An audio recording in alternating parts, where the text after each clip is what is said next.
we trekked into the bush for a chat about art and life with Raumati, a multimedia artist and tattooist based in Te Whanganui, Atara.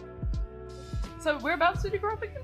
I grew up in Whakatū, so like Nelson. Nice. I whakapapa to Ngāti Raukawa and Ngāti Maniapoto, so my Maniapoto side that's up in like Te around like Waikato, and my Raukawa side is like Otaki, Fielding, kind of like around there, and I got my marae Paupatate and Riri Manu.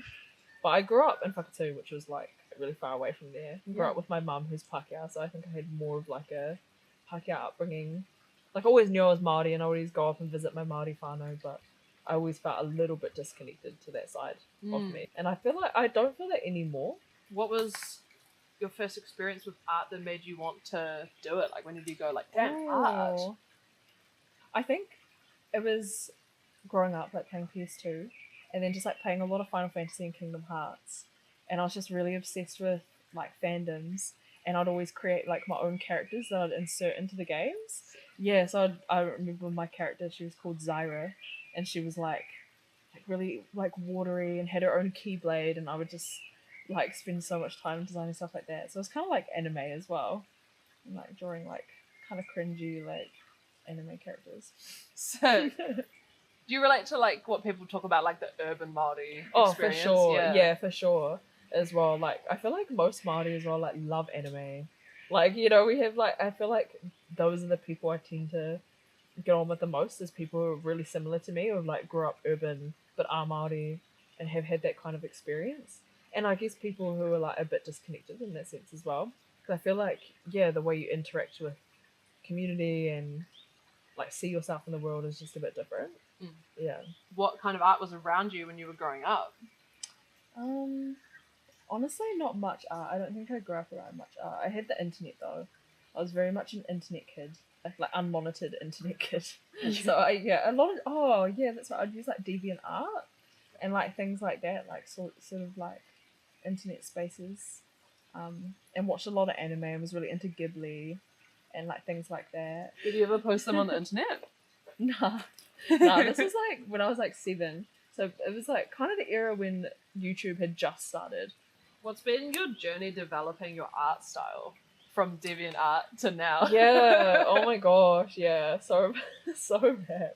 I've made some real ugly art, and like been through some really like embarrassing art phases of just, yeah. But I feel like you need to go through those phases in order to like get to where you come to. Yeah, my anime drawings crack up. But they're still cute, you know what I mean? Yeah, they're part of who I am, I think. I honestly think art a lot of the time just reflects who you actually are, like your identity. So say, like I feel like with my art, it's like the fact that I'm wahine, the fact that I'm takatapui, the fact that I'm creative and like kind of weird, a bit like neurodivergent, and just all those like factors that come into my identity just represented through the art, and like those kind of the developing of the style, I feel like, as I do personal work on myself and like learn more about myself, like shadow work as well, and just grow up in general. I've noticed my art kind of develops in that sense, and yeah. If you're using art to explore your identity, like kind of what you just said is like you kind of do your own exploring, and then the art kind of is a product of that. Yeah, for sure. Yeah, I think so. I think then the art's like kind of created. Yeah, I think cool. Especially with feeling empowered within being a wahine as well, and being strong and Māori and kind of challenging those beauty standards within myself. I feel like that gets reflected in my art as well. Yeah, a lot of the stuff at least that you like have on Instagram also shows like quite a strong almost like sexual reclamation of identity. Oh, definitely. Yeah, definitely. I think I just find there's so much like power in sexuality, and I think the feminine, the power of the feminine, especially the dark feminine, I feel was very repressed in society, like with ikura, like menstruation, just sexuality in general, the female body. It's so, yeah, but it's like also that kind of power I don't think is necessarily just sexy as well. I think it's actually just a state of being. Yeah, I've just found a lot of mana and self-love through sexuality and being able to embrace my sexuality and feel like good and sexy in my own body, you know. What messages do you feel like your art holds, and like what are you kind of trying to put out into the world? Is that like a conscious process? Like, you know, do you have something to say in that regard? Honestly, a lot of it is my own inner work that I do within myself, and just sharing that with other people who are similar or feel resonance within it, I think is quite healing. I guess that's it, just for people who feel resonant with me and see parts of themselves within me or the artwork. And I've had that. I've had people like be like, "Oh, it's just so empowering," and you know, I just feel so much like mana when I see this artwork, and I feel like people really see themselves in their artwork, and I think that's really like empowering and beautiful for people to have that. Did attending wānanga inform or change your art process? Wānanga. Oh, definitely. I think just connecting to my Māoritanga in general and just feeling that sense of community and that sense of love um, was really good for me. And just feeling like I could fully like accept myself and all the parts of myself. I feel like there was like a bit of like a puzzle piece unlocked was my Māoritanga. Because growing up, I always knew I was Māori. You know, I've never not been Māori, but it's like understanding, like being Māori is an active part of decolonizing and kind of an outlook as well, like the way you view the world. And I think once I tapped into that outlook a lot more, which actually also resonated with a lot of like values I held already, it just helped me accept myself way more. Who do you have in mind when you're making art? Who? I think I'm just thinking of like an energy a lot of the time of empowerment. Depends on each project and what I'm doing. Like, for example, like Hini Nui Te Pō, I was like thinking of Hini Nui Te Pō, obviously, and also thinking of myself within Hini Nui Te Pō and how she represents within me as a human. Do you ever think about whether you're going to release it or not? Oh, for sure. I think sometimes I know. Like, I make it and I'm really proud. And I'm just like, oh, yeah, no, I want to share this. But then sometimes you make something and you're like, no one shall see this. This is not made for the eyes of the public. Yeah.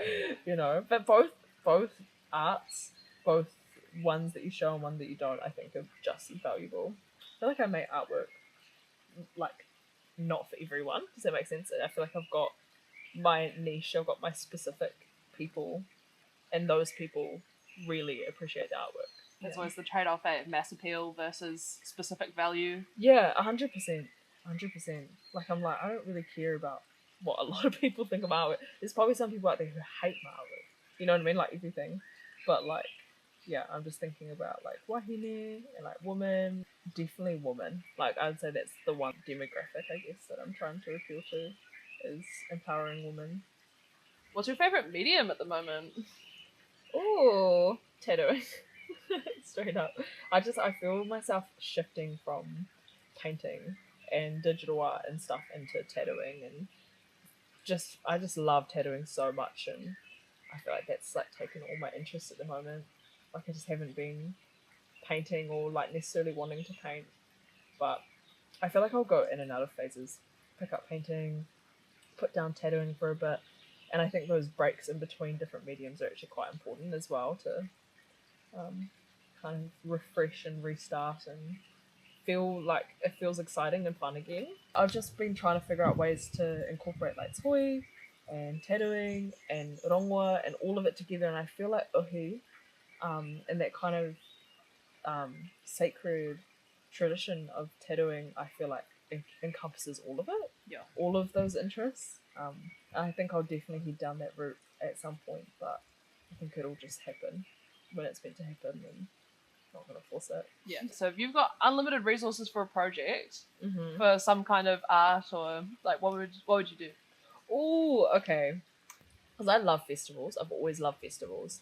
I feel like I've done so much light work and found a lot of community through festivals, and they're really safe spaces. But I find a lot of the like festivals, especially in Aotearoa, are just not for like BIPOC in general or Māori.